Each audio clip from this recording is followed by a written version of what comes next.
नमस्कार दोस्तों, ocean network में आपका स्वागत है। मैं हूं ओमकार चौधरी। ऐसा लगता है कि प्रधानमंत्री नरेंद्र मोदी के दिमाग में जम्मू कश्मीर को लेकर के एक बिल्कुल क्लियर प्लान है। जिस तरीके से जम्मू कश्मीर में परिसीमन हुआ है और नए परिसीमन में 7 नई सीटें बनी हैं, यानी अब जम्मू कश्मीर विधानसभा में 90 सीटें होंगी। इसके अलावा 20 से लेकर के 25 लाख तक नए मतदाता बनाए जा रहे हैं। और ये भी नहीं भूलना चाहिए हम लोगों को कि जो गैर जम्मू कश्मीरी हैं, यानी बाहर के राज्यों के हैं और जो जम्मू कश्मीर में अलग अलग डिपार्टमेंट में या सेवाओं में कार्यरत हैं, तैनात हैं, उनको भी वहाँ की मतदाता सूची में अपने नाम दर्ज करने के आदेश हो गए हैं। पहले से थे, इस बार इसको अभियान के तौर पर चलाया जा रहा है।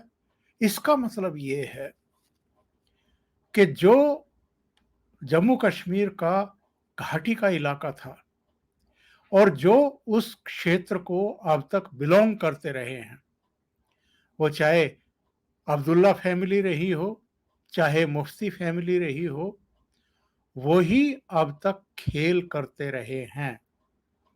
और ये आरोप तो खुलेआम लगते रहे कि ये लोग वहाँ अपनी मनमर्जी करते थे, धांधली कराते थे, वोट के नाम पर जो फैब्रिकेटेड वोटिंग है वो कराई जाती थी। डरा धमका करके एक बड़े वर्ग को उनके घरों से नहीं निकलने दिया जाता था। यानी एक तरफा वोटिंग होती थी और वो भी ना के बराबर होती थी। बहुत कम परसेंटेज वहाँ मतदान होता था और उसी में ये लोग खेल करके सत्ता पर काबिज रहते थे। प्रधानमंत्री नरेंद्र मोदी ने भी और गृह मंत्री अमित शाह ने भी एकाधिक अवसरों पर लोगों को संबोधित करते हुए ये कहा है कि अब जम्मू कश्मीर से इन 3 परिवारों का जो खेल अब तक होता रहा है, उसका अंत होने वाला है। और अगर वो इतने कॉन्फिडेंस से कह रहे हैं तो इसकी कुछ वजहें हैं, ऐसे ही नहीं कह रहे हैं।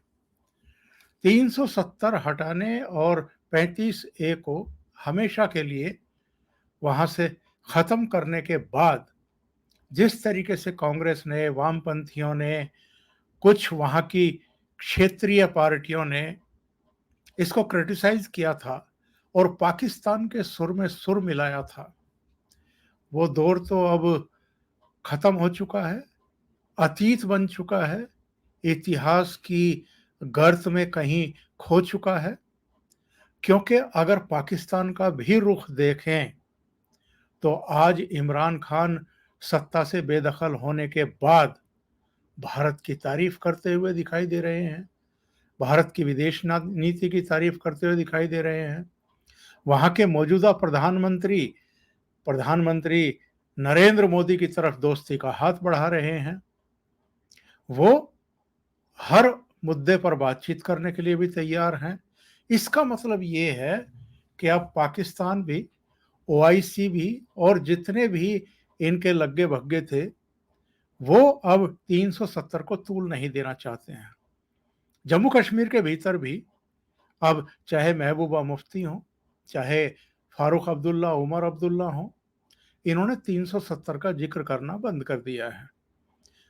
क्योंकि घाटी में और पूरे जम्मू कश्मीर में कोई भी नागरिक, कोई भी संगठन 370 की वापसी के लिए सड़कों पर उतरा ही नहीं है। कोई पत्थरबाजी करने के लिए सामने आया ही नहीं है। आतंकवाद खत्म हो गया है। लगभग अलगाववादियों को अलग थलग कर दिया है। उनकी जो फंडिंग हो रही थी वो भी अब लगभग खत्म है। तो वहाँ पर जो 3 स्तर के पंचायतों के चुनाव हुए हैं, उसमें कहीं कोई हिंसा नहीं हुई, बल्कि बहुत बड़ी संख्या में लोगों ने भाग लिया है। तो ऐसे समय जबकि विधानसभा के चुनाव अब कभी भी घोषित हो सकते हैं और कुछ लोगों का तो कहना है कि नवंबर-दिसंबर के बाद विधानसभा चुनाव की तरफ जो है जम्मू कश्मीर बढ़ जाएगा। ऐसे में अगर गुलाम नबी आज़ाद ने कांग्रेस की प्राथमिक सदस्यता से और हर जिम्मेदारी से इस्तीफा दिया है और केवल इस्तीफा नहीं दिया है, बल्कि सोनिया गांधी को और राहुल गांधी को बहुत कड़े शब्दों में क्रिटिसाइज़ किया है।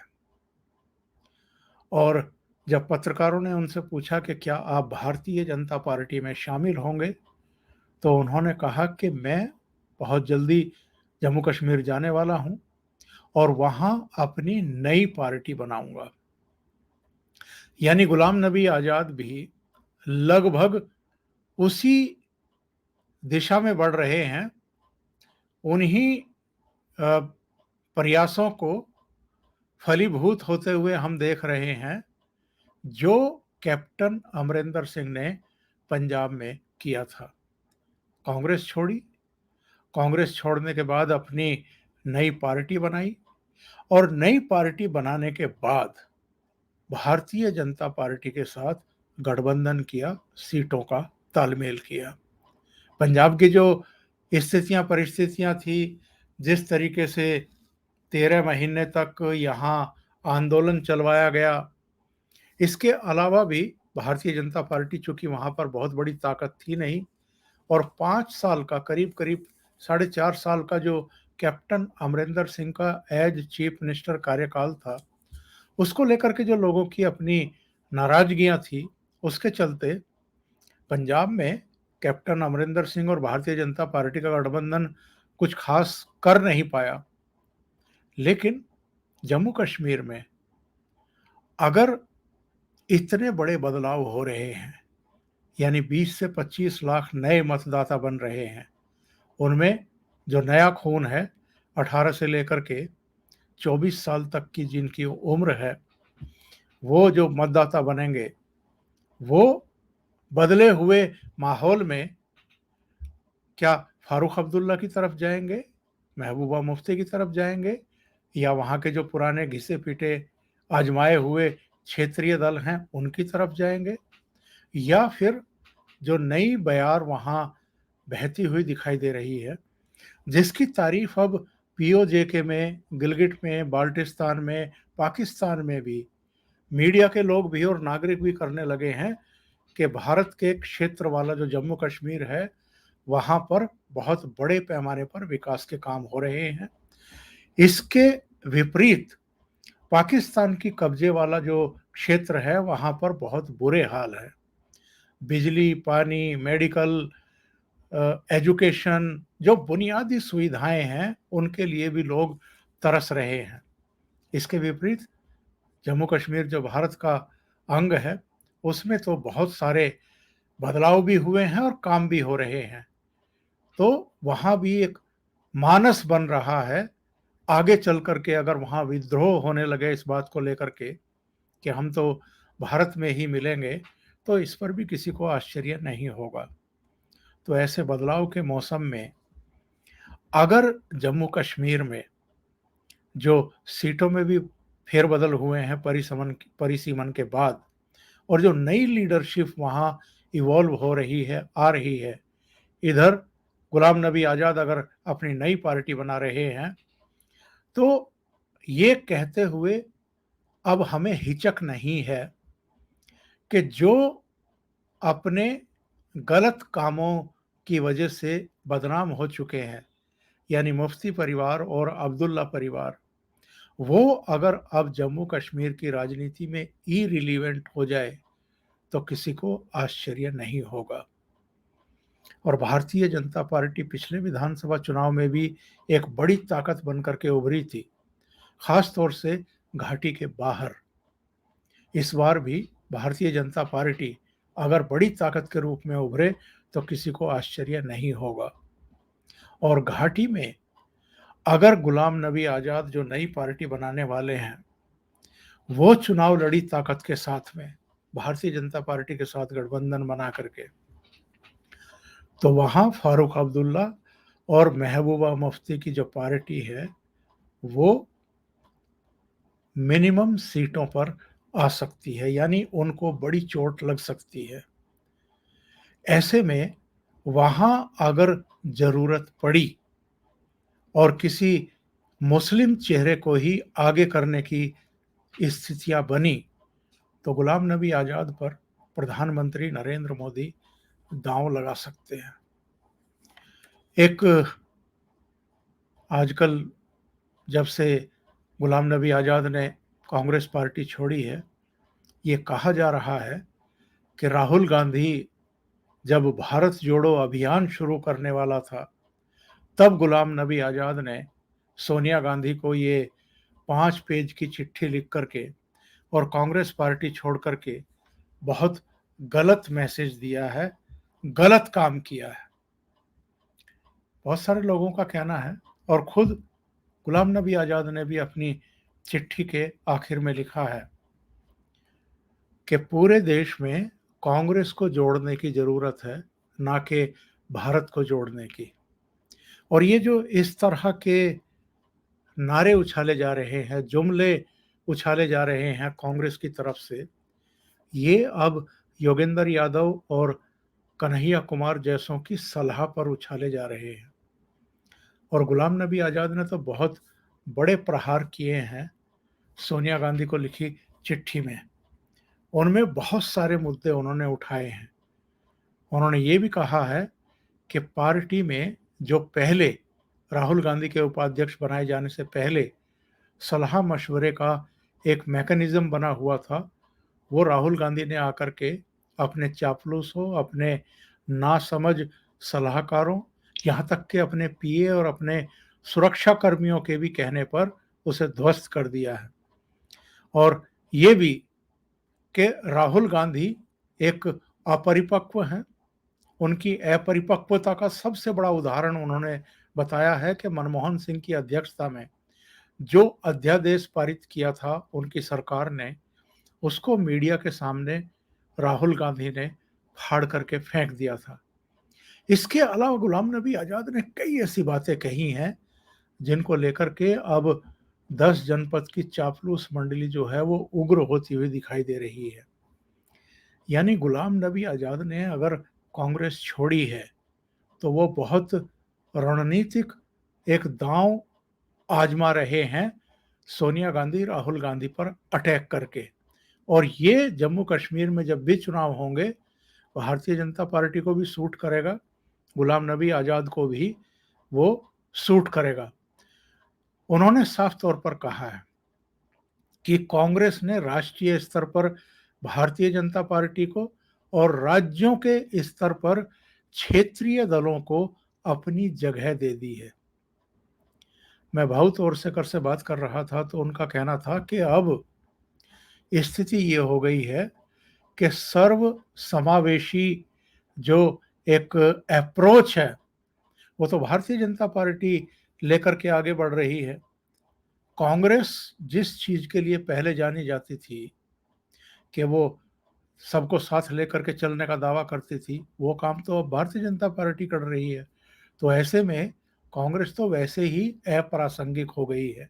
और वही बात गुलाम नबी आज़ाद ने कही है कि राष्ट्रीय स्तर पर भारतीय जनता पार्टी और क्षेत्रीय स्तर पर राज्यों में जो क्षेत्रीय दल हैं, वो अब कांग्रेस का स्थान ले चुके हैं, क्योंकि पिछले 8-9 साल से कांग्रेस का नेतृत्व एक गैर गंभीर व्यक्ति के हाथ में है।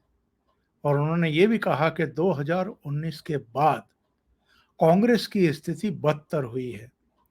राहुल गांधी ने आवेश में इस्तीफा तो दे दिया, लेकिन इससे पहले वे वर्किंग कमेटी की बैठक में शामिल उन सभी वरिष्ठ पदाधिकारियों का अपमान करना नहीं भूले जिन्होंने पार्टी के लिए अपना पूरा जीवन खपा दिया है।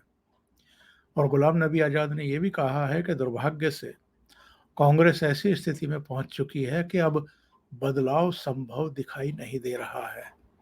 पार्टी का नेतृत्व संभालने के लिए छद्म नेता बनाए जा रहे हैं। ये प्रयोग विफल होना ही है, क्योंकि जो चुने जाएंगे वे कठपुतली से ज्यादा कुछ नहीं हो सकते। और संगठन के चुनाव कराने की पूरी प्रक्रिया तमाशा और ढोंग बन करके रह गई है। 24 अकबर रोड पर बैठा पूरा इनका गुट सूचियों पर दस्तखत करता है।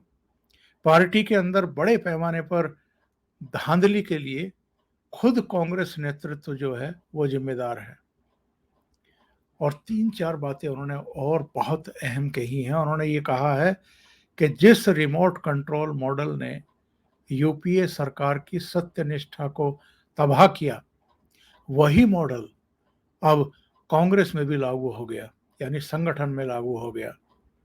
आपके पास यानी सोनिया गांधी के पास सिर्फ नाम का नेतृत्व है।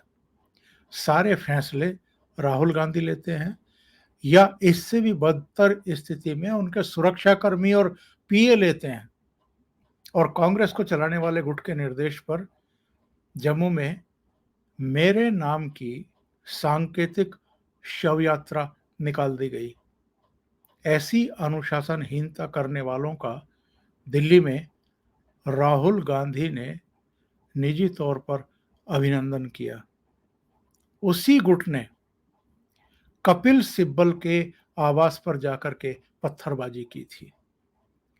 और उन्होंने ये भी कहा कि 2014 के बाद सोनिया गांधी और राहुल गांधी के नेतृत्व में कांग्रेस 2 लोकसभा चुनाव हार चुकी। 2014 से 2022 तक 49 राज्यों में चुनाव हुए हैं। 39 विधानसभा चुनाव कांग्रेस पार्टी हारी है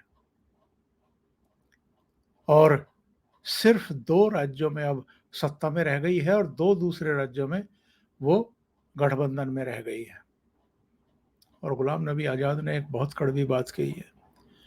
उन्होंने कहा कि पार्टी नेतृत्व को भारत जोड़ो यात्रा करने से पहले देश भर में कांग्रेस जोड़ो यात्रा करनी चाहिए।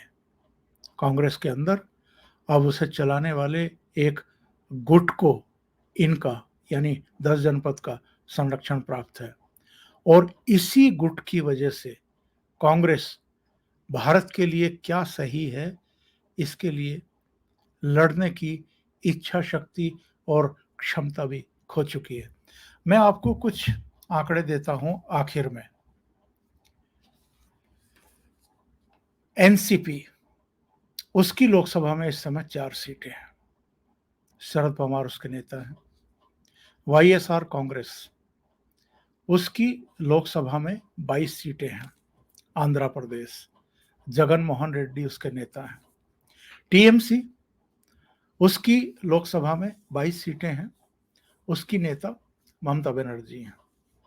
टीआरएस, उसकी लोकसभा में 9 सीटें हैं। चंद्रशेखर राव, तेलंगाना के मुख्यमंत्री। जगन मोहन रेड्डी इस समय आंध्र प्रदेश के मुख्यमंत्री हैं। ममता बनर्जी पश्चिम बंगाल की मुख्यमंत्री हैं। के चंद्रशेखर राव तेलंगाना के मुख्यमंत्री हैं। और शरद पवार अब तक हाल तक महाराष्ट्र में सत्तारूढ़ दल के नेता थे। ये चारों शरद पवार, जगन मोहन रेड्डी, ममता बनर्जी, के चंद्रशेखर राव कांग्रेस से बाहर गए हैं और इन 4 दलों की लोकसभा में कुल मिलाकर के सीटें कांग्रेस की 54 सीटों से 3 ज्यादा हैं, यानी 57 सीटें हैं इन 4 दलों की, चारों नेताओं की, जो कांग्रेस से ही निकल करके बाहर गए थे। अगर ये कांग्रेस के साथ हुए होते, अगर इनको सम्मान मिलता, अगर इनकी बातें मानी जाती, इनके नेतृत्व को अगर अलग थलग करने की कोशिश नहीं की गई होती, अपमानित करने की कोशिश नहीं की गई होती, तो क्या कांग्रेस की आज इतनी बुरी दशा होती कि 2014 में उसकी केवल 44 सीटें आई थी लोकसभा में और 2019 में केवल 54 सीटें आई हैं, जबकि कांग्रेस से बाहर गए नेताओं की 4 पार्टियों की ही सीटें 57 हैं। ये जो कटु सत्य है, कड़वा सत्य है, इस पर कभी भी सोनिया गांधी और उनका परिवार मंथन करने को तैयार नहीं है। और कांग्रेस की भद्द क्यों पिट रही है, कांग्रेस क्यों पूरे देश में खत्म होती जा रही है, उसका सबसे बड़ा जवाब और उदाहरण यही है कि जो कद्दावर नेता हुए हैं कांग्रेस में, जिन्होंने अपना पूरा जीवन खपाया है कांग्रेस के लिए, उनको सम्मान नहीं दिया गया। इस समय ऐसे कई नेता हैं, हिमंता बिस्वा शर्मा समेत, जो कभी कांग्रेस में हुआ करते थे, जिनको अपमानित किया गया और जो बाद में भारतीय जनता पार्टी या दूसरे दलों में चले गए और अब अलग अलग राज्यों का नेतृत्व कर रहे हैं। लेकिन सोनिया गांधी का जो पुत्र मोह है, उसने कांग्रेस पार्टी को तबाह करके रखा हुआ है। अभी के लिए इतना ही। बहुत बहुत धन्यवाद। अगर आपको ये चैनल और इसके कंटेंट पसंद आ रहे हैं तो लाइक करें, कमेंट करें, वीडियो को शेयर भी करें। अभी तक अगर आपने ये चैनल सब्सक्राइब नहीं किया है तो सब्सक्राइब कर लें और साथ में लगे बेल आइकॉन को दबा दें, ताकि आगे आने वाले वीडियो और उनके नोटिफिकेशन आप तक पहुंचते रहें। बहुत बहुत धन्यवाद। नमस्कार।